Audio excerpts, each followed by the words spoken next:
John, welcome back to the Economic War Room. I do work hard, but I'm nowhere close to the hardest working guys. I mean, first of all, there's you, but I mean, I've got some people that are just crazy that are friends of mine, and I'm living in Puerto Rico now, so I do have a little bit more relaxed lifestyle. But you turn out some great stuff, and we've got 3 full segments on this show. In fact, we've dedicated the whole show. And in the first segment, I want to talk about. I'd like you to do what you do best. Help us understand the economic circumstances that we find ourselves in. How did we get from persistent inflation, low unemployment, but with low participation and so forth? How did we get here? Is the economy good like Biden says, or is it as bad as it seems to feel?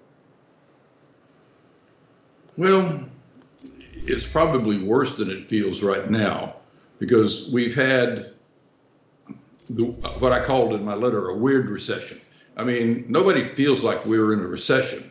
The stores are open, the lines are full, the malls are crowded. You know, you get on a plane, it's full. We had a statistical recession and a couple of data points that made it, you know, the 2 quarters negative and slightly negative GDP. This quarter has a real chance of being a positive GDP. We'll see what September comes in at. But I think fourth quarter and first quarter of next year will be negative. And I think the first quarter, I think we've got one pretty big downturn as people realize that the Fed is serious about this whole inflation thing. And so you ask how we got here. Right. We got here because the economy was softening in 2019, but the Fed was, you know, goosing it a little bit. So everything was pretty much okay. And then we had COVID. And, you know, all bets are off.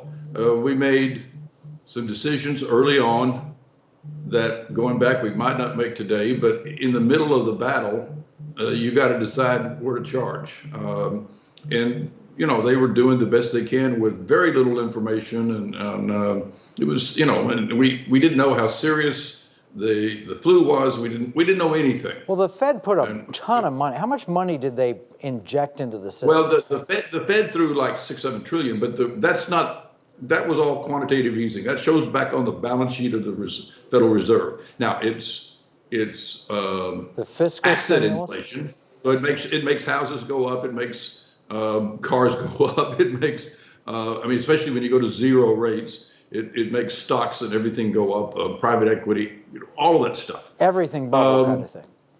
But the real inflationary punch, if you will, was the true helicopter money that the government threw at it. Now, the first round of $2 trillion was probably needed because, you know, the car was in the ditch. You had to pull it out. The second round would have been a little bit less, but the third round, you have Larry Summers and a lot of Democrats, including guys like me, and I'm not a Democrat, but saying this is inflationary. That last $2 trillion we don't need, and it was passed on a partisan basis with every little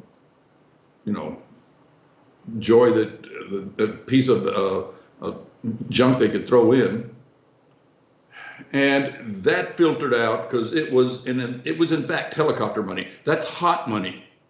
That got put in the hands of people who spin it. Oh, they rushed out.